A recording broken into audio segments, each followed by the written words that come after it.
Bab 287 The Newbies Compete. Keuntungan besar seperti itu terlalu memikat, dan pengaruh dari 3 organisasi bawah tanah utama Radiant City mencapai setiap sudut negara, jadi itu wajar jika mereka dapat menuai hasilnya.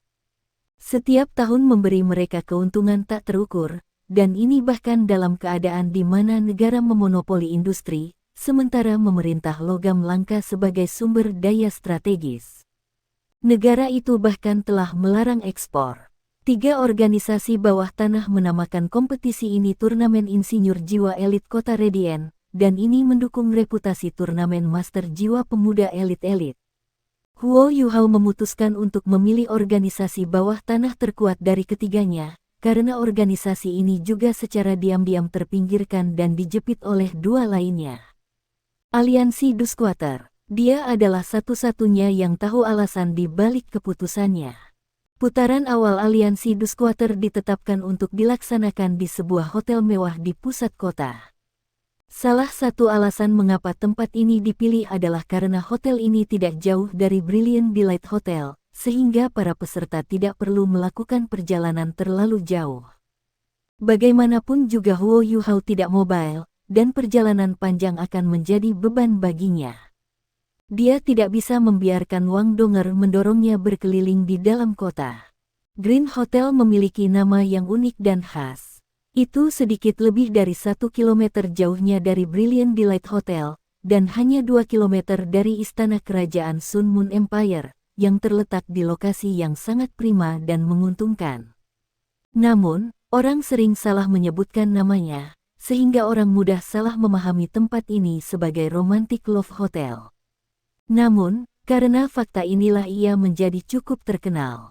Properti ini milik Aliansi Dusquater, tetapi tidak ada yang tahu jika markas Aliansi Dusquater juga terletak di sini. Green Hotel dibangun dalam skala yang lebih kecil daripada Brilliant Delight Hotel.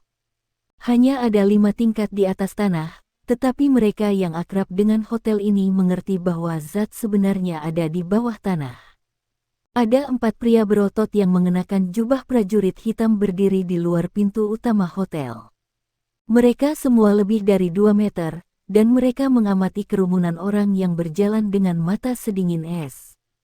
Huo Yuhao dan kelompoknya bahkan belum mendekati ketika salah satu dari mereka melangkah dan memblokir jalan mereka. Hotel ini tidak terbuka untuk bisnis hari ini. Silakan pergi. Huo Yuhao masih duduk di kursi roda. Dia tersenyum dan berkata, kami di sini untuk berpartisipasi dalam turnamen Insinyur Jiwa Elit Kota Radiant. Pria berkulit hitam tertegun sejenak, tetapi ekspresinya kemudian menjadi sedikit lebih lembut. Insinyur Jiwa dijunjung tinggi dalam kekaisaran Sun Moon dibandingkan dengan kerajaan lain, dan menyinggung Insinyur Jiwa bukanlah pilihan cerdas bahkan jika pihak lain memiliki peringkat sederhana. Maaf, Insinyur Jiwa. Babak penyisihan sudah dimulai, dan mereka akan segera berakhir. Kamu sudah terlambat. Pria berpakaian hitam itu berbicara dengan ekspresi penyesalan di wajahnya, tetapi ekspresinya mengandung sedikit lebih banyak rasa hormat dari sebelumnya. Mungkin perubahan sikapnya juga karena aura misterius dari Heka itu memengaruhi kondisi pikirannya. Huo Yuhao juga tampak sedikit sedih. Sangat disayangkan. Saya awalnya percaya bahwa saya bisa mewakili Aliansi Dusquater untuk berpartisipasi dalam babak final, dan mungkin membantu kalian mengklaim kejuaraan. Bagaimana dengan ini? Saya akan menggunakan 100.000 koin jiwa emas, dan saya akan bertaruh bahwa saya bisa melewati babak penyisihan hari ini. Lagi pula tidak banyak waktu yang tersisa, jadi kalian akan memenangkan sejumlah besar uang bahkan jika aku tidak. Tetapi jika saya melakukannya, itu juga berarti bahwa Aliansi Dusquater akan memiliki insinyur jiwa yang relatif luar biasa untuk berpartisipasi dalam babak final. Ini adalah situasi win-win untuk kalian, benarkan? Pria berbaju hitam itu sedikit terkejut. 100.000 koin jiwa emas, kau yakin? Bisnis taruhan bawah tanah ini bukan rahasia. Organisasi bawah tanah tidak akan dapat menyelenggarakan kompetisi sebesar ini tanpa persetujuan implisit dari pihak berwenang. Oleh karena itu, pria berkulit hitam tidak menghindari pertanyaan, tetapi dia masih kagum dengan jumlah yang baru saja dikutip oleh Huo Yuhao. Bahkan keluarga bangsawan jarang bisa mengutip jumlah seperti itu, dan orang ini bertaruh pada dirinya sendiri. Apakah dia tidak takut bahwa aliansi Dusquater akan memainkan beberapa trik kotor untuk memenangkan uangnya? Huo Yuhao mengangguk dengan serius dan berkata, "Saya percaya bahwa Dusquater Alliance akan adil. Jika Anda tidak dapat membuat keputusan ini, silakan bawa ke atasan Anda. Silakan tunggu di sini." Pria berkulit hitam itu tampak lebih hormat daripada sebelumnya. Dia membungkuk kepada Huo Yuhao dengan sopan sebelum dia berjalan cepat kembali ke pintu utama Green Hotel dan mengatakan sesuatu kepada teman-temannya sebelum dengan cepat memasuki hotel. Tidak butuh waktu lama sebelum seorang pria parubaya mengenakan gaun putih panjang dan elegan keluar dari pintu utama Green Hotel. Dia segera melihat Huo Yuhao, dan dia mengambil beberapa langkah cepat ke depan sebelum dia tersenyum berseri-seri dan berkata, "Maaf, bawahan saya terlalu tidak dewasa. Silakan ikuti saya, para tamu terhormat saya." Dia memberi isyarat untuk mengundang mereka ke hotel saat dia berbicara. Huo Yuhao sedikit terkejut melihat betapa jujurnya orang ini. Dia mengangguk sebagai pengakuan sebelum Wang Donger mendorongnya ke Green Hotel. Green Hotel memang sangat sederhana. Tata letaknya sangat sederhana, dan tidak mungkin orang tahu dari penampilannya bahwa tempat ini adalah lokasi nomor 1 yang melambangkan pengaruh organisasi bawah tanah. Selain itu, ini juga salah satu benteng penting aliansi Dusquater. Tata letak hotel terasa halus dan ramping. Ada dekorasi dan ornamen porselen putih di mana-mana, dan bahkan lantai dan dindingnya terbuat dari porselen putih. Putih dan merah adalah warna utama. Wang Donger mengamati sekelilingnya saat dia mendorong kursi roda Huo Yuhao. Dia berpikir dalam hati, apakah dekorasi merah itu menunjukkan darah segar? Apa arti semua porselen putih ini? Darah segar di antara semua putih murni. Pria parubaya itu berhenti berjalan begitu mereka memasuki hotel dan berkata, "Tamu saya yang terhormat, bolehkah saya tahu siapa yang akan berpartisipasi dalam kompetisi ini?" Huo Yuhao berkata, "Kakak lelaki saya dan saya akan bergabung dalam kompetisi." Dia menunjuk ke Hekaitu di sampingnya saat dia berbicara.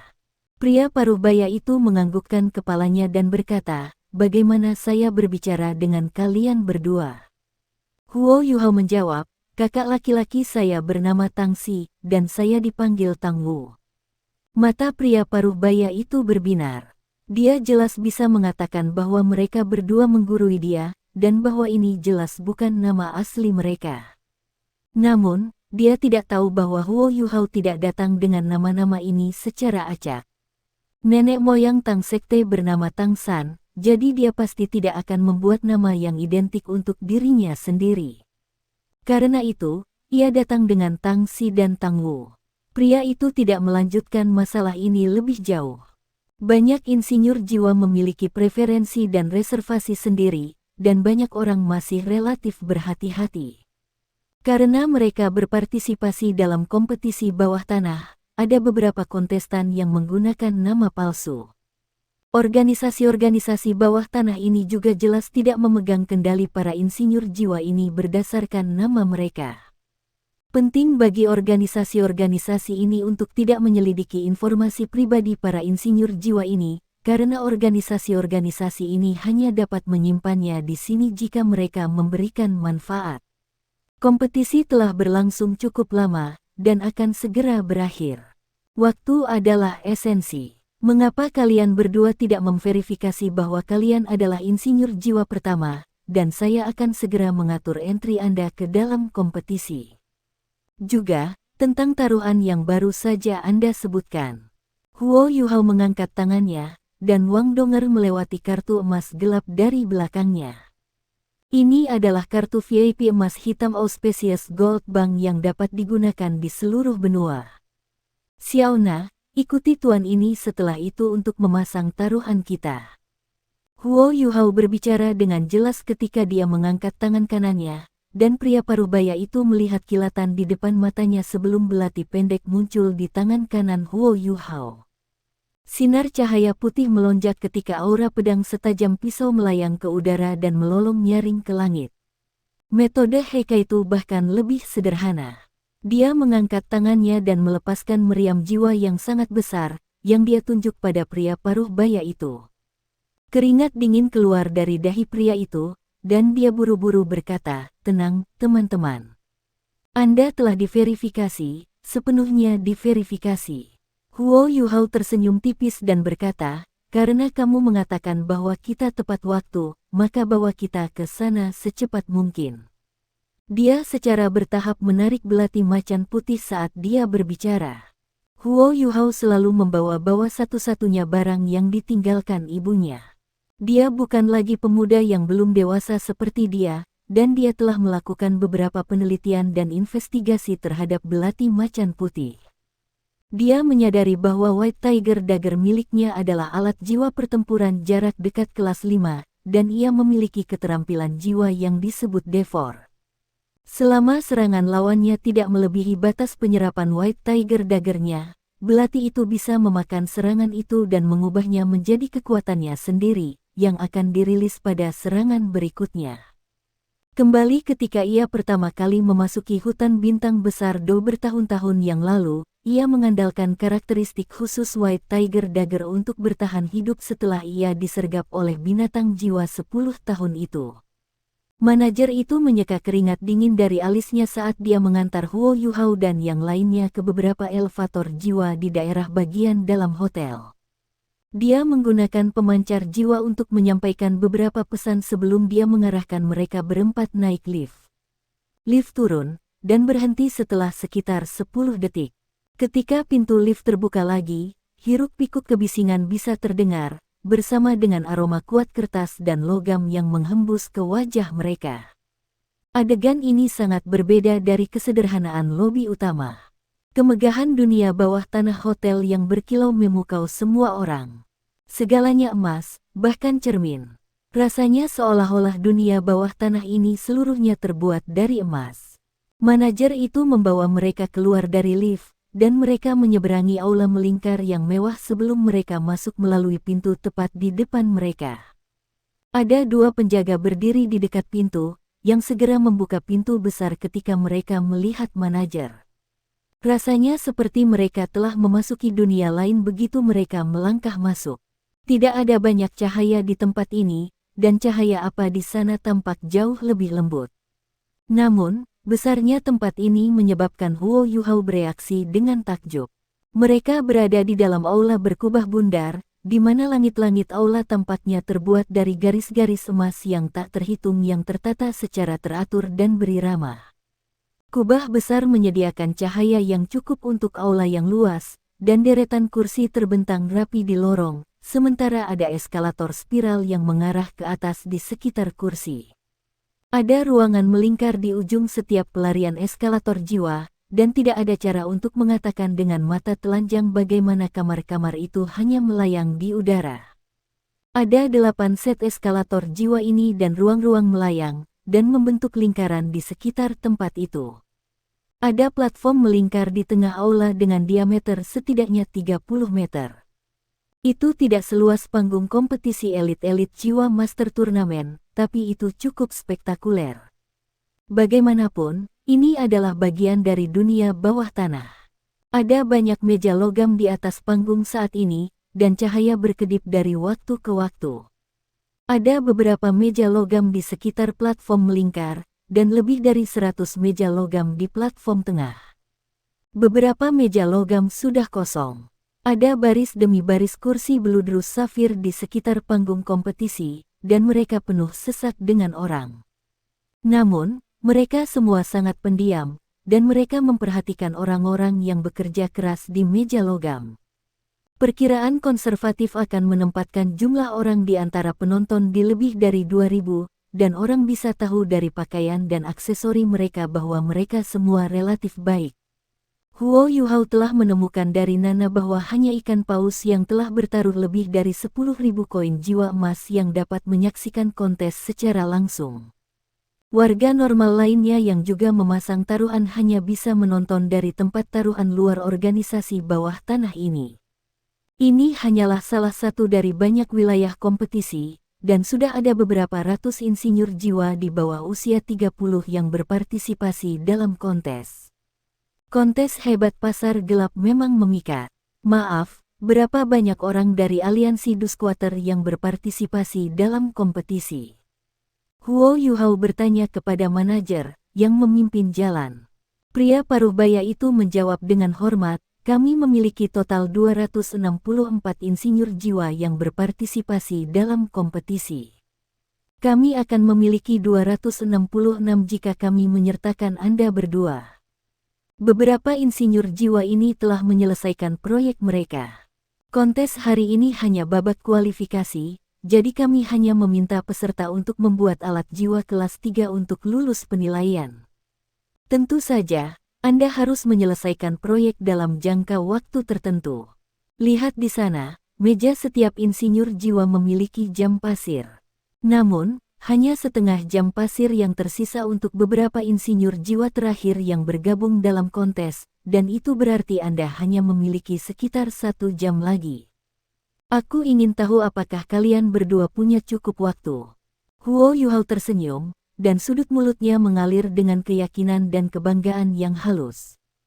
Sudah cukup, dia bermain sebagai orang lain dan bukan dirinya sendiri. Jadi dia mulai membuat penyesuaian pada sikap dan emosinya sejak saat ini dan seterusnya. Baik-baik saja maka, Huo Yuhao bertanya, untuk apa tempat ini biasanya digunakan? Pelelangan. Pandangan waspada melintas di mata sang manajer. Apakah kalian belum pernah ke aula emas kami? Huo Yuhao melengkungkan sudut bibirnya dengan apatis dan berkata, tentu saja tidak. Keluargaku sangat kaya sehingga... Dia berhenti setelah ini, dan pandangan waspada yang sama muncul di matanya. Namun, tatapan waspada di matanya membuat pria paruh-baya terlihat jauh lebih santai dari sebelumnya. Manajer itu tersenyum tipis, dan sedikit keanggunan bisa terlihat dalam ekspresinya. Dia berkata dengan percaya diri, sayang sekali, kalau begitu. Tempat ini adalah lelang, dan itu adalah rumah lelang terbesar di Radiant City. Biarkan saya memberitahu Anda sebuah rahasia, bahkan orang-orang dari keluarga kerajaan telah mengirim orang untuk berpartisipasi dalam pelelangan tingkat atas kami. Jika Anda punya waktu di masa depan, Anda dipersilakan untuk berpartisipasi. Anda akan diperlakukan seperti tamu terhormat. Mereka tiba di dekat pusat arena ketika mereka berbicara, tetapi seseorang menghalangi jalan mereka. 2 orang yang berpakaian sama seperti manajer mencegat mereka. Setelah beberapa percakapan singkat, salah satu dari 2 pria yang menghalangi jalan mereka berkata, para peserta dapat masuk, tetapi semua orang harus menunggu di luar. Segera pasang taruhan Anda. Wang Donger mengangkat alisnya, tetapi Huo Yuhao melambaikan tangannya dan berkata, Xiao Dong, Xiao Na, kalian berdua bisa pergi keluar. Xiao Na akan memasang taruhan. Aku ingin tahu seperti apa peluangnya hari ini. Manajer itu menjawab dengan jelas, jika Anda bertaruh pada jumlah pasti orang yang memenuhi syarat dan Anda melakukannya dengan benar, Anda akan memenangkan 10 kali taruhan Anda. Anda juga dapat menempatkan beberapa taruhan, dan peluangnya berbeda untuk setiap opsi. Huo Yuhao terkejut. Tapi kami mengatakan sebelumnya bahwa kami bertaruh agar kami berdua bisa lolos. Manajer berkata dengan tenang, taruhan itu tidak mungkin, dan ini hanyalah babak kualifikasi. Namun, jumlah yang Anda kutip harus dipertaruhkan. Kalau tidak, kalian tidak akan diizinkan untuk memasuki kompetisi. Huo Yuhao sejenak terkejut. Kalian tidak pernah menyebutkan itu sebelumnya.